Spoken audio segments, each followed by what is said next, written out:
Hello guys, कैसे हो आप लोग। आई होप आप सब लोग बढ़िया होंगे। तो अब स्टार्ट करने जा रहे हैं कि हम आइसोमर्स। तो केमिस्ट्री ऑफ कार्बोहाइड्रेट का ये लास्ट लेक्चर होने वाला है। ठीक है, तो स्टार्ट करते हैं आइसोमर्स में। ठीक है, चलो स्टार्ट करते हैं। अब देखो आइसोमर्स क्या होते हैं पता है हमको। जस्ट जनरल डेफिनेशन क्या होती है, जिनका मॉलिक्यूलर फॉर्मूला सेम रहता है लेकिन उसका स्ट्रक्चर अलग होता है। स्ट्रक्चर में हम देख सकते हैं क्या पता फंक्शनल ग्रुप अलग हो, क्या पता उनका मिरर इमेज अलग अलग, इस टाइप से हम देखेंगे। ठीक है, मतलब उनका जो मॉलिक्यूलर फॉर्मूला होगा वो सेम रहेगा, है ना, लेकिन उनके डिफरेंट डिफरेंट स्ट्रक्चर देखने को मिलेंगे हमको। तो उन्हें हम आइसोमर्स बोलेंगे। पता होता है सबको डेफिनेशन ये तो। अब हमें क्या डिस्कस करना है आइसोमर्स में कि स्टीरो आइसोमर्स क्या होते हैं, फंक्शनल आइसोमर्स क्या होते हैं, ऑप्टिकल आइसोमर्स क्या होते हैं, ये एपीमरिज्म क्या होता है, ये एनोमरिज्म क्या होता है। ये सारे क्या आइसोमर्स के फॉर्म्स हैं। ठीक है, तो हम देखेंगे एक एक करके क्या होते हैं और सबका एक एक एग्जाम्पल देख लेंगे और ख़त्म हो जाएगा। ठीक है, उससे पहले हमें एक चीज़ पढ़नी पड़ेगी कि इसका मतलब क्या होता है। पेन अल्टीमेट कार्बन, है ना, पेनुलेट कार्बन एटम, या फिर इसे एक और नाम बोलते हैं क्या, रेफरेंस कार्बन एटम, है ना, इसका एक और नाम है। ये क्या होता है, ये सिंपल सी बात है कि जो भी आपका सबसे लास्ट कार्बन है, अगर आप आईपीएससी नेमिंग करो 1 2 3 4 5 6 सबसे लास्ट कार्बन है, इसे बोलते हैं क्या, टर्मिनल कार्बन। इसके बगल वाला, इसके एडजेसेंट यानी कि C5 जिसके पास OH ग्रुप है, उसे हम बोलते हैं क्या, रेफरेंस कार्बन एटम या फिर पेन अल्टीमेट कार्बन एटम। ठीक है, तो अगर आप यहाँ पे देखोगे तो ये क्या है, C5 यानी कि ये वाला कार्बन क्या है गाइज, ये आपका पेन अल्टीमेट कार्बन एटम या फिर रेफरेंस कार्बन एटम है। क्योंकि आप देखोगे कि बहुत सारे मैं IUPAC की नेमिंग इस कार्बन के हिसाब से करूँगा। मैं कभी कैपिटल D बोलूँगा, कभी मैं स्मॉल l बोलूँगा, वो सब मैं इसको देख के बोलूँगा। ठीक है, तो फिर से देखो, asymmetrical carbon atom adjacent to the terminal carbon, जो सबसे लास्ट वाला कार्बन है उसके बाद वाला कार्बन। ठीक है, हैविंग एन OH ग्रुप, तो उसे मैं क्या बोलूँगा, पेन अल्टीमेट कार्बन या फिर आपका क्या, रेफरेंस कार्बन एटम। ठीक है, चलो इसका एप्लीकेशन आगे आएगा, देख लेंगे। तो पहला हम स्टार्ट करते हैं स्टीरो आइसोमेरिज्म। इसमें क्या है आपका, आइडेंटिकल कंपोजिशन, वो तो होना ही चाहिए ना, मतलब कि फॉर्मूला सेम होगा, उनका मॉलिकुलर फॉर्मूला सेम होगा, but differ in special configuration, मतलब एक दूसरे की मिरर इमेज होंगे एक तरीके से। अगर आप देखो, इस वाले को देखो और इस वाले को देखो, क्या ये दोनों का मॉलिक्यूलर फॉर्मूला सेम है। आप बोलोगे हाँ, दोनों ही क्या फॉर्मूला आ रहा है, C6H12O6, लेकिन दोनों क्या है, अरेंजमेंट अलग अलग है, कॉन्फ़िगरेशन अलग अलग है। अगर आप नोटिस करो, इस वाले में देखो OH इस साइड है और इसमें इस साइड है, मिरर इमेज है ना एक दूसरे की। ठीक है, तो अब इसका नाम मैंने करा कैपिटल D, इसका मैंने बोला स्मॉल l। ये नाम मैं कैसे दे पाया, फिर वही बात, किस पे पहुंचो आप, पेन अल्टीमेट कार्बन यानी रेफरेंस कार्बन। ढूंढो कौन सा होगा रेफरेंस कार्बन, कौन सा होगा रेफरेंस कार्बन। आप बोलोगे टर्मिनल के एडजेसेंट वाला, यानी कि ये वाला कार्बन। अगर इस वाले कार्बन में राइट हैंड साइड OH है तो कैपिटल D, और लेफ्ट हैंड साइड OH है तो स्मॉल, मतलब कैपिटल L। ठीक है, समझ में आ रहा है एप्लीकेशन कि इसको मैंने क्यों समझाया, क्योंकि इसके इसके हिसाब से मैं D बोलूँगा या फिर L बोलूँगा कैपिटल में।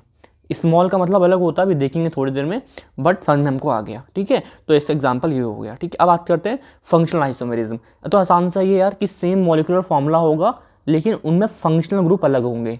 सबको पता है इसका एग्जांपल है ग्लूकोज और फ्रक्टोज। दोनों का फॉर्मूला क्या होता है, C6H12O6, लेकिन इसमें एक एल्डिहाइड ग्रुप लगा है और इसमें कीटोन ग्रुप लगा है। ये एल्डोज है, ये कीटोज है। ठीक है, तो देख रहे हो आप, फॉर्मूला सेम है बट फंक्शनल ग्रुप अलग हैं। तो ये हो गया फंक्शनल आइसोमेरिज्म। अब आते हैं अगले ऑप्टिकल आइसोमेरिज्म पे। अब ये क्या है, देखो क्या होता है कि ये एक सोल्यूशन बनाते हैं कार्बोहाइड्रेट का और उससे हम लाइट पास करते हैं। कौन सी light, plane polarized light pass करते हैं।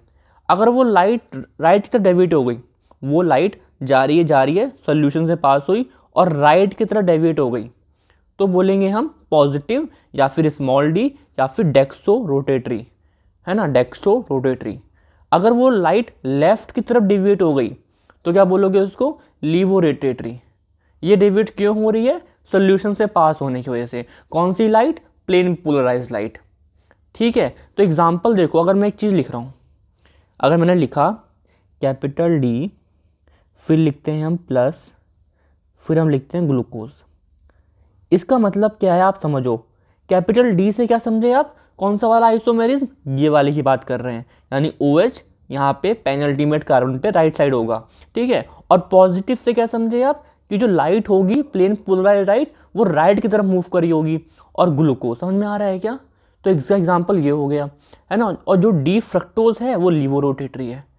तो आप समझना कि अगर मैं ये लिखता हूँ कैपिटल डी, है ना, इसका मतलब क्या होता है? इसका मतलब यानी कि इस वाले आइसोमेरिज्म से है। लेकिन मैं लिखता हूँ स्मॉल डी, इसका मतलब है कि लाइट वाले आइसोमेरिज्म से है। या फिर प्लस लिखता हूँ, मतलब दोनों बातें सेम है। ये समझ में आ रहा है क्या? समझ में आ रहा है क्या? ठीक है, अब आते हैं एपीमेरिज्म पे। इसमें यार कुछ भी नहीं है, आप सिंपल सा देखो, इसको और इसको ऑब्जर्व करो, है ना। आप देखोगे यार हर चीज़ सेम है, हर चीज़ सेम है। देखो ये भी सेम है, सेम है, ये भी सेम है, सेम है, ये भी सेम है, सेम है। इसको रहने दो अभी, है ना। ये भी सेम है, सेम है, ये भी सेम है, ये भी सेम है। आप बोलोगे कि जो केवल एक कार्बन पे डिफर करे, एक कार्बन पे डिफर करे, बाकी चीज़ सब सेम हो, है ना, अदर देन इसके C5, मतलब कि पेनल्टीमेट को छोड़ दो, उसके अलावा सब कोई सेम हो, केवल एक कार्बन पे डिफर करे। अगर आप ऑब्जर्व करो इसमें और इसमें, इसमें और इसमें डिफर, देखो ये सेम है, हाँ सेम है, जैसा ये है वैसा ये है, ठीक है, जैसा ये है वैसा ये है, ठीक है, जैसा ये है ना, इसको वैसे देखते नहीं है, ठीक है ना, और जैसा ये है वैसा ये है। केवल C4 कार्बन पे OH इस साइड है और इसमें OH इस साइड है। इसका मतलब ये दोनों एपीमेरिज्म है। एपीमेरिज्म क्या होते हैं कि बिल्कुल फॉर्मूला सेम होगा, ठीक है, लेकिन दोनों के दोनों केवल एक सिंगल एसिमेट्रिकल कार्बन होगा, केवल एक, है ना, एक। अब आप बोलोगे क्या ये भी एपीमेरिज्म है क्या? नहीं यार, देखो यहाँ पे कार्बन पे देखो, इधर OH है, इधर H है, इधर OH है, इधर H है, ये भी अलग हो गए, ये भी अलग हो गए, है ना। ये तो हर कार्बन पे अलग हो रहे हैं। नहीं नहीं नहीं, केवल एक कार्बन पे डिफरेंट हो, अदर देन पेनल्टीमेट कार्बन, ठीक है। तो आप बोल सकते हो, अगर मैं एक चीज़ लिखूँ यहाँ पे, क्या आप लोग समझोगे कि डी ग्लूकोज और डी गैलेक्टोज दोनों ही एपीमर्स हैं at a carbon number 4, at a carbon number 4। इसका मतलब क्या है कि दोनों का फॉर्मूला, दोनों का स्ट्रक्चर बिल्कुल सेम है, बस कार्बन नंबर 4 पे अलग है, ठीक है। अब इसको देखो, डी ग्लूकोज और डी मैनोज को देखो, डी ग्लूकोज और डी मैनोज को देखो, है ना। तो अगर मैं इस कलर से देखूं, ठीक है, देखो ये सेम है, आप बोलोगे हाँ ये भी सेम है। मैं बोल रहा हूँ ये सेम है, ये सेम है, हाँ बिल्कुल सेम है। मैं बोलूँगा ये सेम है, आप बोलोगे हाँ बिल्कुल सेम है। ये सेम है, आप बोलोगे हाँ बिल्कुल सेम है। ये सेम है, हाँ बिल्कुल सेम है। लेकिन अगर कार्बन नंबर 2 पे देखो, ये और ये अलग है ना। तो यानी कि डी ग्लूकोज और डी मैनोज भी क्या है? एपीमर्स हैं। किस कार्बन पे? कार्बन नंबर 2 पे। समझ में आ रहा है क्या? कार्बन नंबर 2 पे। तो इस तरीके से हमें समझना है, समझ में आ गया होगा आई थिंक। अब आते हैं एनोमेरिज्म। इसमें कुछ नहीं होता, जो पहला कार्बन पहला होता है ना, जैसे हम बोलते हैं, जैसे ये साइक्लिक स्ट्रक्चर में कार्बन नंबर 1 में अगर OH, कार्बन नंबर 1 में अगर OH नीचे है, बिलो द प्लेन है, तो हम बोलेंगे अल्फ़ा, और ऊपर है तो बोलेंगे बीटा, है ना, अल्फ़ा बीटा। ये सब आपने ऑर्गेनिक केमिस्ट्री में बहुत डिटेल में पढ़ा होगा, बट कार्बोहाइड्रेट केमिस्ट्री में इतने आइसोमर्स आपको आते हैं, पता है आपको सबके एग्जाम्पल, है ना। आप कैपिटल डी स्मॉल डी में डिफरेंस जानते हो, है ना, आप एपीमर्स पहचानते हो, तो आप कर ले जाओगे, ठीक है, कोई दिक्कत नहीं आएगी। तो कोई भी डाउट हुआ, कार्बोहाइड्रेट केमिस्ट्री यहाँ पे ख़त्म हो गई है, मुझे बताओ, ठीक है। एंड आप स्टार्ट करेंगे मेटाबॉलिज्म, ठीक है। मेटाबॉलिज्म में पहले हम पढ़ेंगे ग्लूकोज ट्रांसपोर्टर, ठीक है। चलो वो तो बात की बातें हैं, बट आपकी कार्बोहाइड्रेट केमिस्ट्री खत्म। कोई भी डाउट हो मुझे बताना, ठीक है। चलिए, थैंक यू, बाय।